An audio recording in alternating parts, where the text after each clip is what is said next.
अपने बर्थडे के दिन अचानक ही अजीत डोभाल सोशल मीडिया पर ट्रेंड करने लगे। हिंदुस्तान से लेकर पाकिस्तान तक उनकी चर्चा होने लगी। अजीत डोभाल 75 साल के हो गए हैं। अक्सर इस उम्र में लोग रिटायर होकर आराम करते हैं, लेकिन अजीत डोभाल देश की सुरक्षा में पूरी तरह से अब भी एक्टिव हैं।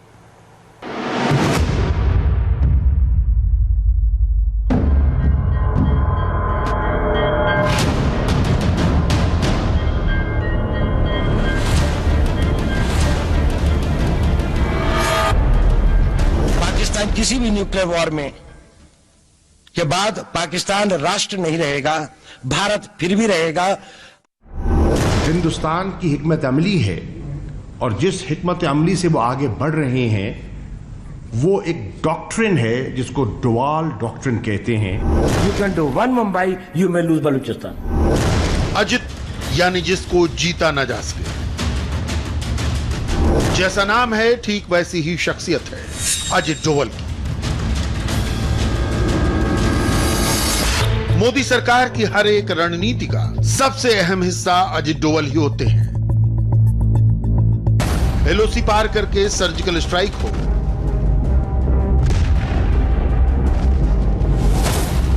कश्मीर से अनुच्छेद 370 हटाना हो, नॉर्थ ईस्ट से आतंकवाद का खात्मा हो, कंधार हाईजैक में भारतीयों को सही सलामत बचाना हो,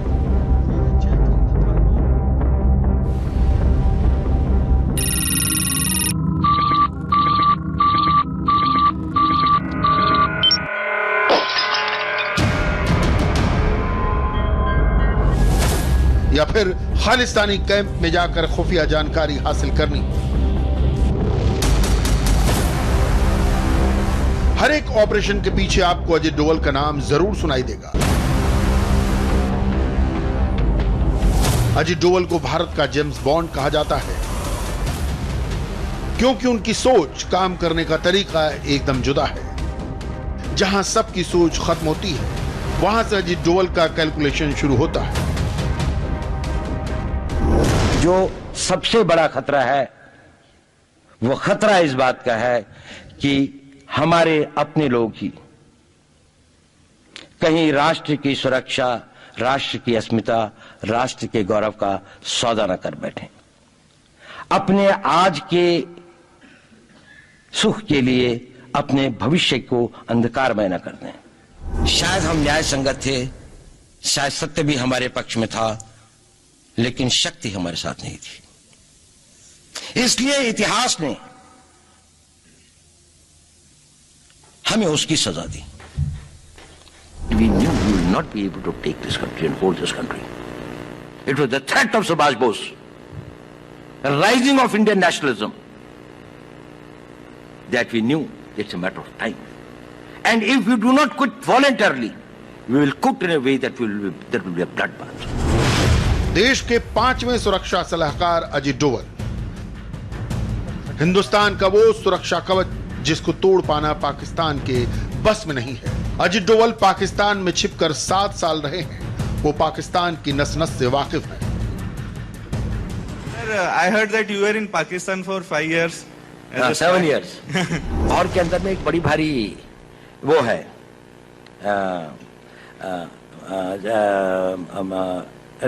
औलिया की एक मजार है जिसपे बहुत सारे लोग आते हैं। तो नेचुरली मैं, क्योंकि एक मुस्लिम उसमें रहता था और उसके साथ में रहता था, तो मैं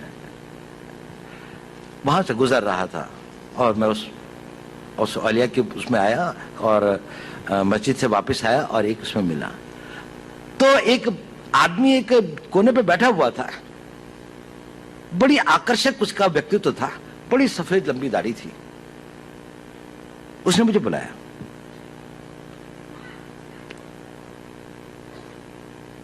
उसने कहा, तुम हिंदू हो?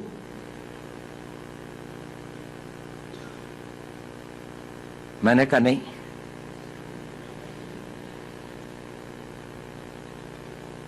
कहता मेरे साथ आओ। मैं उसके साथ चला गया। वो मुझे 2-4 गलियां ले जाके छोटे से कमरे में ले गया। उसने दरवाजा बंद कर दिया। उसने कहा, देखो तुम हिंदू हो। मैंने कहा, आप क्यों कहते हैं ये? कहने उसने कहा देखिए आपके कान छिदे हुए हैं। अब पता नहीं बचपन में हमारे यहाँ एक प्रथा है, मैं जहां का रहने वाला हूँ, हाँ ये तो है कि मैं जब पैदा हुआ था तो था, मैंने कहा मैं बाद में कन्वर्ट हुआ। उसने कहा तुम बाद में भी कन्वर्ट नहीं हुए। खैर उसने कहा कि इसकी प्लास्टिक सर्जरी करवा लो, इस तरह से घूमना ठीक नहीं है। मैंने कहा अच्छा। खैर वो मैंने करवा ली या नहीं करा, इसके बाद में भी है, दिखाई देते हैं, कम दिखाई देते हैं पर दिखाई देते हैं। लेकिन मैंने कहा ये बताइए इतनी सूक्ष्म दृष्टि और इतना नहीं, मैंने नहीं कहा, उसने ही कहा। उसने कहा देखो पता है मैंने ये ऐसा क्यों कहा? मैंने कहा क्यों? उसने कहा क्योंकि मैं भी हिंदू हूं।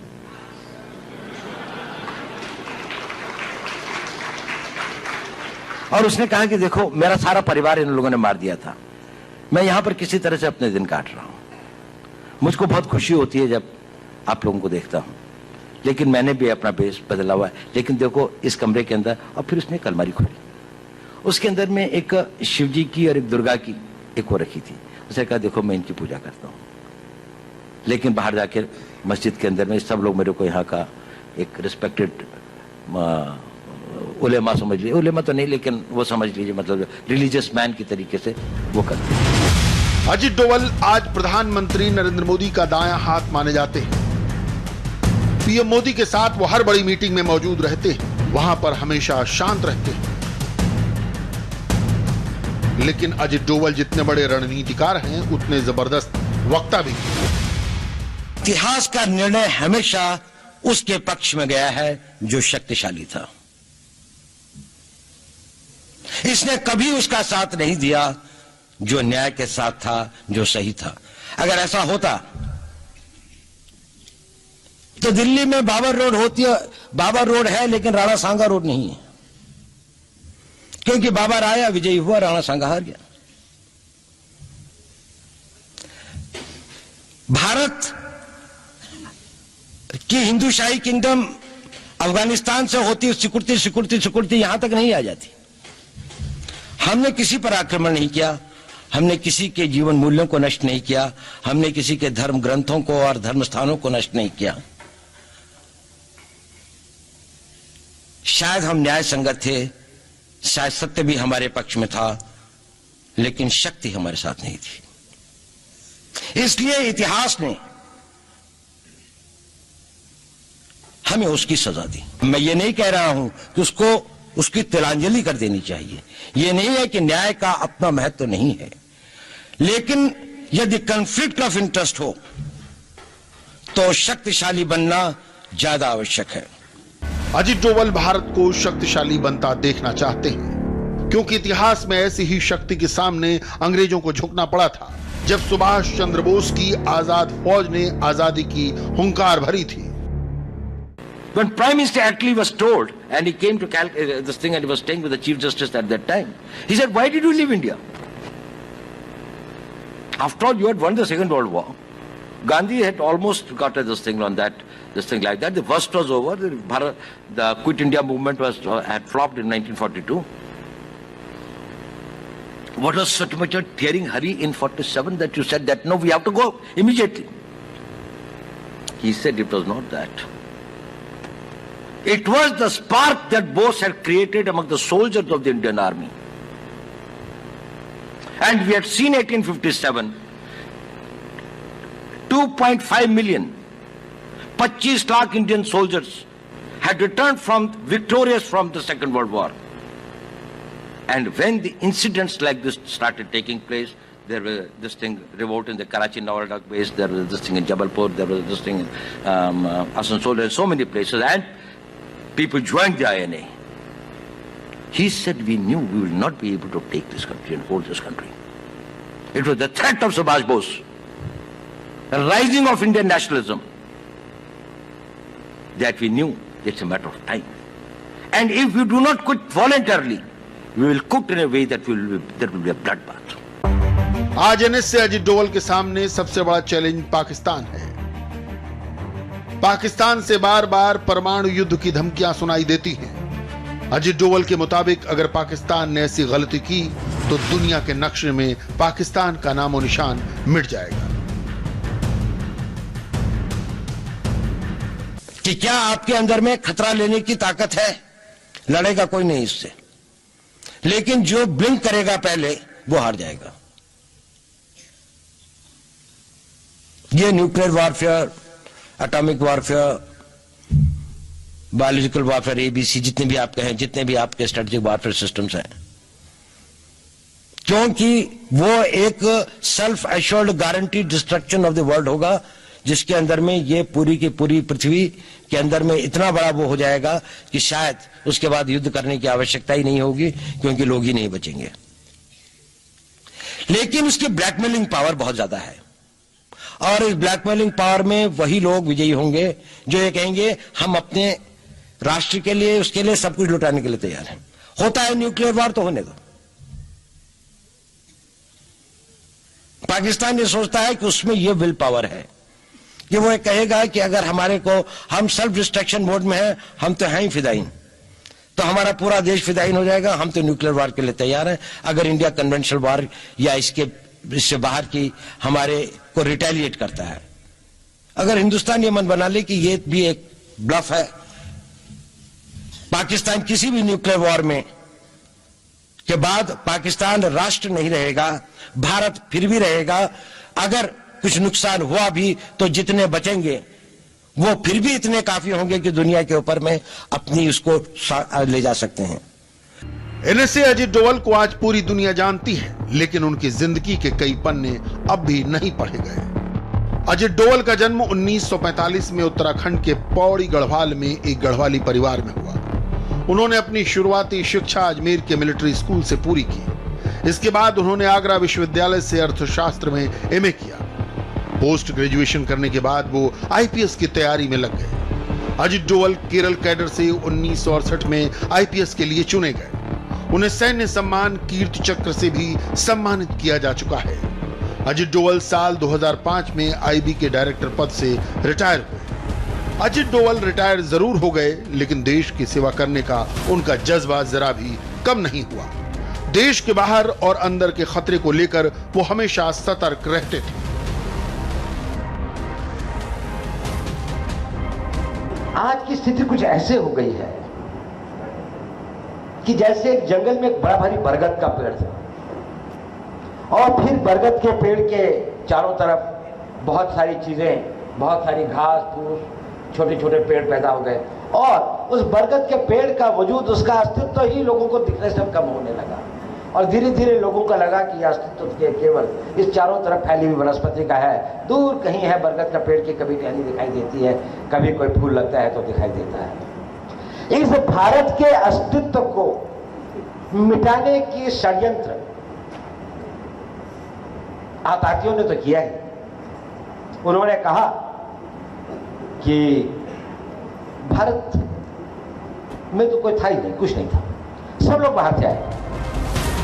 साल 2014 में अजीत डोवल के करियर का एक अहम मोड़ आया, जब उनको भारत के 5वें राष्ट्रीय सुरक्षा सलाहकार के रूप में नियुक्त किया गया। अजीत डोवल की पॉलिसी ने आतंकवाद को एलओसी पार रोक रखा है, लेकिन अभी आतंकवाद का द एंड करना बाकी है। ये कैसे होगा, ये अजीत डोवल से सुनिए। Terrorism is fought under 3 different silos, and all these 3 are most important.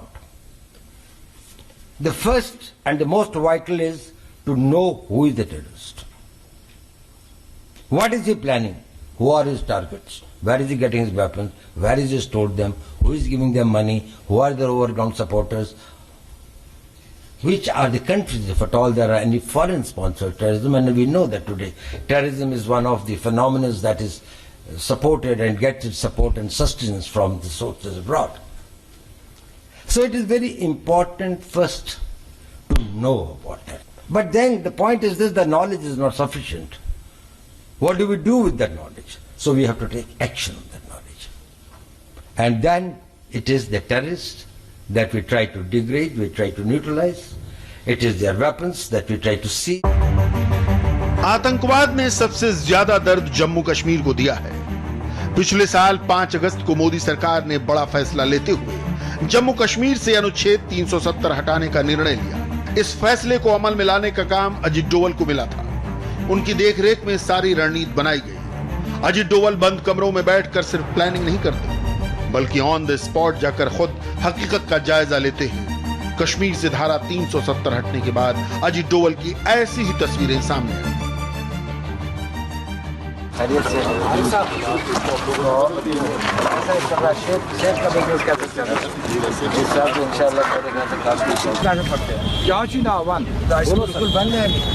खुश हो? खुश कहाँ है? आप बताइए, खुश कौन है यहाँ? अपने बच्चे तो खुश होते हैं। नहीं, कोई नहीं। कश्मीर अब शांत है, मगर दुनिया के कई हिस्सों में युद्ध की आहट सुनाई दे रही है। अजीत डोवल के मुताबिक आज कोई भी देश युद्ध नहीं चाहता। Nobody can afford the wars these days because they're cost ineffective. They're very, very expensive. Not only in terms of the money, but also in terms of the lives that would be lost. But the most important thing is that you are not sure of the victory. Even in spite of the fact that you have got a superiority in terms of your resources, in terms of your weapons, in terms of your technologies, you are not very sure whether the Americans with all their strength could get what their political or military objectives were in Vietnam, or the Soviets could get it in Afghanistan. It is a low-cost, sustainable option. And it bleeds the enemy much more than probably. जंग कोई नहीं चाहता, लेकिन कई बार जंग थोपी जाती है। ऐसे ही हालात से निपटने के लिए अजीत डोवल को सीडीएस की भूमिका तय करने की जिम्मेदारी मिली, जिस पर काम करते हुए देश को पहला सीडीएस मिला। अजीत डोवल 75 साल के हो गए हैं। इस उम्र में शरीर और दिमाग को आराम की सख्त जरूरत होती है, लेकिन वो आज भी देश की सुरक्षा के लिए 365 दिन जुटे रहते हैं।